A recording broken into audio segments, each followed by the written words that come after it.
Guys ఒక institute Hyderabad నిండా banners వేశారు. సో యాక్చువల్లీ ఏం చేస్తున్నారంటే వీళ్ళు, నేను కమర్షియల్ కాదు, నేను అసలు కమర్షియల్గానే చూడను, సో చాలా సర్వీస్ ఓరియంటెడ్గా వెళ్తున్నాను, నాకు డబ్బులు ముఖ్యం కాదు అని చెప్పే ఒక ప్రముఖ ఇన్స్టిట్యూట్ హైదరాబాద్లో పేద మధ్యతరగతుల విద్యార్థుల రక్తం తాగడానికి, లేకపోతే వాళ్ళని ఇబ్బంది పెట్టడానికి, మరి ఇతరత్ర కారణాలతోటి కొత్తగా ఒక పద్ధతిని మొదలుపెట్టారు. ఈఎంఐ పద్ధతులు అంటే వీళ్ళకి లింకప్ చేస్తారనమాట. వీళ్ళకి ఏమి ఉండాల్సిన అవసరం లేదు, కానీ వీళ్ళు డాక్యుమెంట్స్ అన్నీ తీసుకొని డైరెక్ట్ లింకప్ చేస్తారు. సో డైరెక్ట్ బ్యాంక్ నుంచి అది కట్ అయిపోతుంది.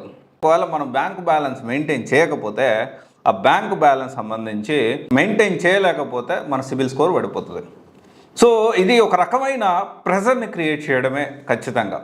మరి కమర్షియల్ కానప్పుడు ఈ ఈఎంఐ పద్ధతిలో పిల్లల్ని వేధించడం అనేది ఎంతవరకు కరెక్టు ఆలోచించాలా ఇన్స్టిట్యూట్. ఇంకో పక్క మాట్లాడతారు. సో నేను బై మిస్టేక్ ఏంటి అంటే అంటే మాట్లాడే కంటెస్ట్ ఒకటి, డెఫినెట్లీ 200% వీళ్ళు ఏ ప్రోగ్రామ్ మొదలుపెట్టినా ఏం చేసినా కానీ ఇదొక ట్రాప్ లాగే, ఇదేదో అడ్మిషన్స్ కోసం ఒక జిమ్మిక్కులు దిగజారిపోయి చేయడమే తప్ప స్టూడెంట్స్కి సపోర్ట్ చేసే ఆలోచన ఏ కోసానా కూడా ఉండదు. ఎస్, దాని అశోక్ నగర్ బ్యానర్స్ పెట్టారు. దేనికి సంబంధించి వీళ్ళ దగ్గర జిఎస్ సంబంధించి వీళ్ళ దగ్గర జాయిన్ అయిన తర్వాత క్లియర్ అయితే ఆ డబ్బులు అనేది రిఫండ్ ఇస్తారు. అంటే నేనేమంటున్నానంటే, ఇన్స్టెడ్ ఆఫ్ దట్ క్లియర్ అయిన తర్వాత మీరు రాసియండి, బాండ్ రాసియండి, క్లియర్ రాసుకోండి. ఇప్పుడు ఏదైతే ఈఎంఐ మీ డబ్బులు మీరు తీసుకోవడానికి, మీ డబ్బులు మీరు వసూలు చేసుకోవడానికి వాడు ప్రిలిమ్స్ క్లియర్ అయ్యారా లేదా, జనరల్గా ఏంటి అంటే సాఫ్ట్వేర్లు పద్ధతి ఉంటుంది. దాంట్లో సాఫ్ట్వేర్ ఇండస్ట్రీ, సాఫ్ట్వేర్ ఇన్స్టిట్యూట్స్ ఈ పద్ధతిని కొంత జాబ్ ఖచ్చితంగా ఇప్పిస్తాము, మీరు డబ్బులు కట్టలేకపోతే మీరు లింకప్ చేసి ఈఎంఐ పద్ధతిలో మీరు కట్టచ్చు, సో ఖచ్చితంగా మీకు జాబ్ ఆపర్చునిటీ క్రియేట్ చేస్తాం అనే పద్ధతిలో సాఫ్ట్వేర్ ఉంటుంది. ఒకటే ప్రాబ్లం ఏంటి అంటే, మీ డబ్బులు మీరు వసూలు చేసుకోవడానికి మీరు ఈఎంఐ పద్ధతిలో ఖచ్చితంగా మీరు పెట్టుకున్నారు. నేను దాన్ని తప్పుపడ్డాను. కానీ ఇక్కడ మళ్ళీ మీడియాలోకి వచ్చే యూట్యూబ్ ఛానల్ ఇంటర్వ్యూస్, పాడ్కాస్ట్లు ఇస్తూ నేను అసలు కమర్షియల్ కాదు, అందరూ కమర్షియలే, నేను తప్ప, నాది నెంబర్ 1 ఇన్స్టిట్యూట్ మాట్లాడడం దీనికి ప్రిలిమ్స్ ఖచ్చితంగా. అంటే ఇప్పుడు మీరు ఇండైరెక్ట్లీ మీరు ఏం చెప్తున్నారంటే, మీ డబ్బులు మీకు ఇస్తాము, మేము ఖచ్చితంగా ప్రిలిమ్స్ క్లియర్ చేస్తామనే కదా. మీరు జాయిన్ అవ్వండి. అదేదో మీరు ఖచ్చితంగా అంత కాన్ఫిడెంట్ ఉన్నప్పుడు, అంత కాన్ఫిడెంట్గా బాగా మీరు ట్రైన్ చేయగలుగుతారన్నప్పుడు మీరు మొత్తం క్లియర్ అయిన తర్వాత డబ్బులు తీసుకోండి, అగ్రిమెంట్ రాపించుకోండి. ఎట్లాగైతే మీ డబ్బులు మీరు వసూలు చేసుకోవడానికి అగ్రిమెంట్ రాపించుకోండి. ఇంకొక విషయం నేను మాట్లాడాలనుకుంటున్నా.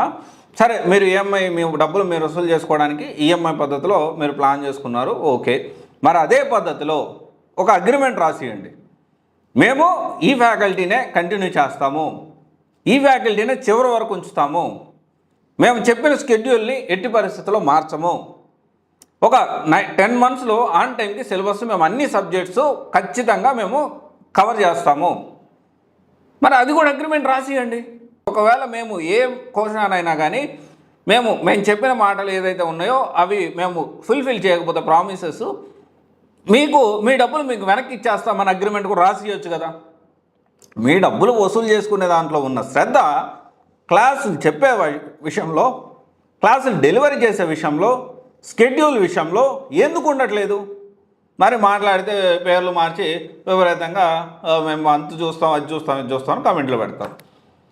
ఒకటే విషయం ఏంటి అంటే, ఇట్లాంటి పాయింట్స్ ఖచ్చితంగా మోసపూరితమైన వ్యవహార శైలి, మోసపూరితమైన యాడ్స్, మోసపూరితమైన విధానాలు అవలంబించే ఇన్స్టిట్యూటు పేద మధ్యతరగతి విద్యార్థుల్ని ఈఎంఐ పేరుతో వేధిస్తున్నాయి కదా, అంతే కదా.